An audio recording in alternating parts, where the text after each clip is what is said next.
Friends, कुछ लोग ऐसे भी होते हैं जो खुद से ज़्यादा समाज के लिए सोचते हैं। उनका एकमात्र उद्देश्य खाली अपना भला करना नहीं, बल्कि समाज में लोगों को ऊपर उठाना, उनके भले के विषय में सोचना होता है। ऐसे ही थे ये रतन टाटा। फ्रेंड्स, कोई भी कामयाबी रातों रात नहीं मिलती, बल्कि उसके लिए मेहनत लगती है, लगन लगती है, कठोर तपस्या करनी पड़ती है। आज जो रतन टाटा का नाम है, क्या ये एक दिन की मेहनत का परिणाम है? नहीं, इसमें पूरा 200 साल का समय लगा था। अगर इनकी पर्सनल लाइफ की अगर बात करें हम, तो इनकी अपनी कोई पर्सनल लाइफ नहीं थी। क्यों महात्मा बुद्ध ने अपना घर छोड़ा था? क्यों स्वामी विवेकानंद ने अपना परिवार नहीं बनाया? ऐसा उन्होंने इसलिए किया था क्योंकि उन्हें ऐसा लगा कि अगर उनकी जिम्मेदारी सिर्फ अपने परिवार या फिर अपने घर के लिए हो जाएगी, तो वो समाज का हित उस तरीके से नहीं कर पाएंगे। और रतन टाटा भी उनमें से एक थे। फ्रेंड्स, इस सब की शुरुआत होती है 1822 में, यानी कि 200 साल पहले। वहाँ पे गुजरात में नसरवंजी टाटा इनका जन्म हुआ।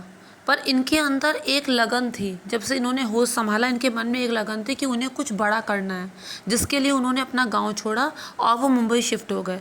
उस समय शादियां जल्दी हो जाया करती थी, तो उस समय उनके पास बच्चे भी थे और उनका विवाह हो चुका था, उनकी बीवी भी थी। इसके बाद सबसे पहले उन्होंने शुरुआत की कॉटन ट्रेड में। फिर उसके बाद उन्होंने सोचा कि अब हमें कॉटन को एक्सपोर्ट करना चाहिए, और यही बिज़नेस भी उन्होंने किया। बिज़नेस से उन्हें जो भी पैसा मिला, उन्होंने प्रायोरिटी दी शिक्षा को, कि वो अपने बेटे की शिक्षा पर सबसे ज़्यादा ध्यान देंगे, उसमें किसी भी तरह का कोई कॉम्प्रोमाइज़ नहीं करेंगे। आखिरकार शिक्षा ही तो वो सीढ़ी होती है जिसमें चढ़कर इंसान कामयाबी को पा लेता है। ऐसा ही उन्होंने भी सोचा। उस समय अच्छी शिक्षा का मतलब सिर्फ इंग्लिश एजुकेशन से था, और उन्होंने शिक्षा अपने बच्चे को दी। जब उनका बेटा बड़ा हो गया तो उन्होंने उसे हांगकांग भेजा। हांगकांग वो इसलिए उसे भेजना चाहते थे क्योंकि वो अपने बिज़नेस को और भी ज़्यादा एक्सपेंड करना चाहते थे। आज के समय के हिसाब से कोई बड़ी बात नहीं है कि बच्चे को विदेश भेज रहे हैं बिज़नेस एक्सपेंड करने के लिए, लेकिन उस समय के हिसाब से ये बहुत बड़ी बात थी। 1859 का समय था वो। उस समय तो पानी के जहाज़ चलते थे। उसी पानी के जहाज़ से वो भी अपनी बीवी और बच्चे को लेकर हांगकांग गए, एक नई जगह अपना बिजनेस को बढ़ाने के लिए। ये कुछ भी आसान नहीं था, लेकिन वो भी बहुत ही एम्बिशियस थे, बिल्कुल अपने पिता की तरह। आखिर राजा का बेटा ही तो राजा बनता है। माता पिता के गुण बच्चों में ज़रूर आते हैं। बहुत ही रेयर केस होगा कि जब माता पिता अच्छे और बच्चा बुरा हो जाए, या फिर बच्चे अच्छे और माता पिता बुरा हो जाए। जैसे माता पिता होते हैं, बच्चे वैसे ही निकलते हैं। तो फ्रेंड्स, वहाँ पर उन्होंने 3 अलग अलग कॉन्टिनेंट्स पे काम किया। सबसे पहले कॉटन मिल्स इन इंडिया, फिर उसके बाद पहली स्टील की फैक्ट्री, फिर इंडिया का सबसे बड़ा 5 स्टार होटल, सबसे पहला 5 स्टार होटल। और वो होटल कौन सा था? वो था होटल ताज। इसके अलावा उस समय के हिसाब से इस होटल में ऐसी कौन सी सुविधा थी कि इसे 5 स्टार होटल कहा गया था? इस होटल में इलेक्ट्रिसिटी थी। सबसे पहला ऐसा होटल जिसमें इलेक्ट्रिसिटी थी। उसके बाद 1904 में जमशेद जी का देहांत हो गया, लेकिन उनके सिद्धांत नहीं मरे। जो नींव की ईंट वो डाल के गए थे, वो खाली बिजनेस के लिए नहीं थी, बल्कि उनके प्रिंसिपल्स के लिए भी थी। कैसे? अभी समझते हैं। उन्होंने जब देखा था उनकी कॉटन मिल की फैक्ट्री थी कि जो मज़दूर काम कर रहे हैं वो आलसी होते जा रहे हैं। एक भी दिन उन्होंने ऐसा वॉश नहीं किया कि जब सारे मज़दूर आते थे, कभी मज़दूर दिन में आते थे, कभी रात में आते थे, कोई टाइमिंग नहीं, कुछ नहीं। तो ऐसे में आज के टाइम पे चेयरमैन क्या करता है? उन्हें बुला के फटकार लगाता है, उन्हें कहता है कि मैं तुम्हें फायर कर दूंगा, अगर काम ठीक से करना है तो करो। लेकिन इन्होंने ऐसा कुछ भी नहीं किया। उन्होंने मुद्दा जानने की कोशिश की कि ऐसा क्यों हो रहा है। तो उन्हें मोटिवेट करने के लिए उन्होंने पहली बार पीएफ बनाया। उसका मतलब ये था कि मज़दूरों के रिटायरमेंट के बाद भी उन्हें हर महीने पैसे दिए जाएंगे। इसके अलावा अगर कोई एक्सीडेंट होता है कंपनी में काम करते समय, तो उसका खर्चा कंपनी खुद उठाएगी। उस समय के हिसाब से इन्होंने फैमिली डेज, स्पोर्ट्स डे, ये सब किया। क्यों किया? ताकि पूरी कंपनी में जितने भी मज़दूर काम करते हैं, जो भी स्टाफ है, वो सब के सब आपस में एक परिवार बनकर रहें। ये थे उनके सिद्धांत। और ये सब खर्चा पता है वो कैसे कर रहे थे? अपने खुद के पैसों से, जो अपने आप में बहुत बड़ी बात है। आखिर कौन चाहता है अपने पैसे खुद से खर्च करना? कहते हैं ना, जो बनिया होते हैं या फिर जो बिज़नेस माइंडेड होते हैं, वो तो कभी अपना पैसा नहीं खर्च करना चाहते, लेकिन उन्होंने ऐसा किया। उसके बाद आया एक सुनहरा अवसर। अमेरिका में सिविल वॉर चालू हो गए, तो उससे ये हुआ अमेरिकन सिविल वॉर के चालू होने की वजह से कि अमेरिका से जो सप्लाई होती थी कॉटन की वो इंग्लैंड तक नहीं आ सकती थी, तो इसके लिए उनके पास एकमात्र रास्ता था भारत। इसका भरपूर फ़ायदा उठाया उन्होंने। क्या किया? कॉटन के दाम डबल कर दिए। 4 साल तक खूब प्रॉफिट कमाया। लंदन में भी एक कॉटन की फैक्ट्री इस्टेब्लिश की। लेकिन जब 4 साल बाद सिविल वॉर ख़त्म हुआ और फिर से अमेरिका से सप्लाई होने लगी कॉटन की, तो उनको भारी नुकसान का सामना करना पड़ा। लेकिन उन्होंने हार नहीं मानी, वो डटे रहे। उन्होंने अपना घर बेच दिया और इस तरह उन्होंने अपने बिजनेस और रेपुटेशन को बचा लिया, क्योंकि इन्वेस्टर बार बार पैसे मांग रहे थे। इसके लिए उन्होंने अपना घर तक बेच दिया। उनके कुछ सपने थे। 5 स्टार होटल का सपना तो पूरा हुआ था, लेकिन हाइड्रो इलेक्ट्रिक प्लांट उसे खोलना था, स्टील प्लांट उसे खोलना था, बेस्ट एजुकेशन इस्टेब्लिश करनी थी। ये सब उनके जीवन काल में, जमशेद जी के जीवन काल में तो नहीं हो पाए, लेकिन नींव की ईंट पड़ चुकी थी। 1910 में पहला स्टील प्लांट तैयार किया गया। उस समय वर्ल्ड वॉर शुरू हो गया, जिससे खूब प्रॉफिट हुआ। कैसे? क्योंकि जब ब्रिटिश एम्पायर को ज़रूरत पड़ी स्टील की, तो वहीं टाटा कंपनी से स्टील बहुत सारा सप्लाई होने लगा। और उन्होंने खुद अपने मुंह से ये बात कही कि हम लोग टाटा स्टील की वजह से बचे हैं। ये स्टील इतनी अच्छी क्वालिटी का है कि बम्बे पर गिरते थे क्राफ्ट पे तो अंदर कुछ भी डैमेज नहीं होता था। इतनी अच्छी क्वालिटी का स्टील था, और तभी से ये जो स्टील था वो फेमस हो गया। टाटा स्टील जो था वो सब जगह फेमस हो गया। खूब नाम कमाया टाटा स्टील ने। 1914 आते आते 14 अलग अलग कंपनीज जो थी वो इस्टेब्लिश हो गई, खुल चुकी थी। उसके बाद बागडोर आई डोरबजी टाटा के हाथ में, और 1938 तक उन्होंने इस बागडोर को संभाला।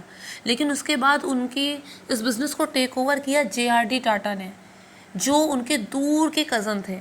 उन्होंने इस चीज़ को संभाला। वो फ्रांस से अपनी पढ़ाई पूरी करके आए थे और उन्हें बेसिकली फ़्लाइंग का शौक़ था। वो पायलट भी थे और वो इसी फील्ड में कुछ करना चाहते थे, तो उन्होंने टाटा एयरलाइन जो थी उन्होंने चालू की।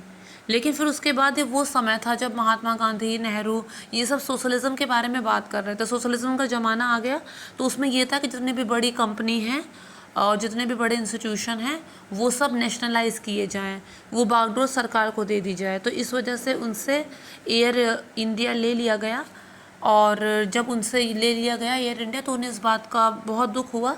लेकिन उसके बाद फिर नेहरू जी ने उनसे कहा कि अब आप ही इसे लीड कीजिए। तो उन्होंने कहा कि हाँ श्योर, मैं इसे लीड करूँगा, क्योंकि वो सोशलिज़म पे वो भी विश्वास रखते थे, तो इसलिए उन्होंने खुशी खुशी इस बात को मान लिया था। इसके बाद 1945 में लोकोमोटिव इंजन, जो सबसे पहला रेलवे ट्रैक पे चलने वाला था, वो इस्टेब्लिश हुआ। इसके बाद 1969 में फिर एक बुरी खबर आई, बहुत ही बड़ी बैड न्यूज़। उसमें यह था कि सरकार ने एक नया रूल पास किया कि कोई भी कंपनी इतनी बड़ी नहीं बने कि उसकी ही मोनोपोली हो जाए, उसी की मोनोपोली हो जाए। तो उन्होंने क्या इसका वो निकाला विकल्प। उन्होंने ये विकल्प निकाला कि जैसे जैसे सब्सिडरीज़ बढ़ती जा रही हैं, तो वैसे वैसे जो टाटा ग्रुप हैं वो उसकी जो टाटा सन्स की जो ओनरशिप है वो उसे कम करते जा रहे थे। तो ऐसे में ये था, जब टाटा सन्स की ओनरशिप कम होती जा रही थी, दूसरे लोगों को काम सौंपा जा रहा था, तो वो उस काम में सक्सेसफुल हो नहीं पा रहे थे। आगे खून का असर तो कहाँ जाता है, तो वो इस काम में सक्सेसफुल नहीं हो पा रहे थे और ये फेल हुआ था। ऐसा ही एक नाम है नेल्को, और उसे ट्रैक में लाने के लिए ये असाइनमेंट रतन टाटा को दिया गया था। वैसे तो 1962 से ही वो अपना फैमिली बिजनेस संभाल रहे थे, लेकिन उसके बाद जब ये नेल्को जो था इनका असाइनमेंट, उसके सबसे पहले नेल्को का जो मार्केटिंग शेयर था वो 20% था। लेकिन तब तक वो आते आते जब वो गलत हाथों में जा रही थी बागडोर, तो उससे ये हुआ था कि वो गिर के सिर्फ 2% हो गया था। तब उसे संभालने के लिए जमशेद जी के एक दूसरे पोते को बुलाया गया, वो थे रतन टाटा, और उन्होंने इसे वापस से 20% कर दिया। उनकी स्किल्स मैनेजमेंट ने नोटिस की। उसके बाद यहाँ तक कि जो उनके दादाजी ने सबसे पहले कॉटन मिल जो इस्टेब्लिश की थी नागपुर में, उसे भी इन्होंने बहुत अच्छे से रिवाइव किया। हालांकि ये सफल होते होते रहे थे इन दोनों में, लेकिन उनकी जो स्किल्स थी वो मैनेजमेंट ने नोटिस की, जिस वजह से इन्हें चेयरमैन बना दिया गया। रतन टाटा सिर्फ अपने बिजनेस को बढ़ाने में ही विश्वास नहीं रखते थे, बल्कि वो समाज के हित के विषय में भी सोचते थे कि किस तरह से समाज को ऊपर उठाया जाए। उन्होंने एक स्टोरी बताई, उन्होंने ये स्टोरी बताई थी कि उन्होंने देखा था कि एक परिवार था, स्कूटर में बैठा था, 2 बच्चे थे, पति पत्नी थे और बारिश हो रही थी, वो भीग रहे थे।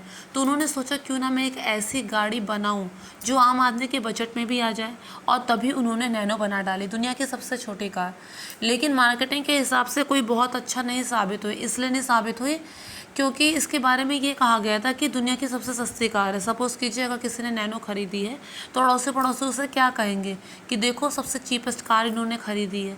तो जिस वजह से इन्होंने उतना, इसकी जो मार्केटिंग थी उतनी अच्छी नहीं गई। लेकिन उन्होंने हमेशा दूसरों के बारे में ही सोचा है, समाज के विषय में सोचा है। अपने बिजनेस को या फिर ब्रांड पर इन्होंने इतना ज़्यादा, अपने मतलब ब्रांड के नाम पर इन्होंने इतना ज़्यादा कभी ध्यान नहीं दिया। और बहुत सी चीज़ें हैं ऐसे जिसमें उन्होंने अपना नाम नहीं दिया। होटल ताज में उन्होंने अपना टाटा नाम नहीं दिया।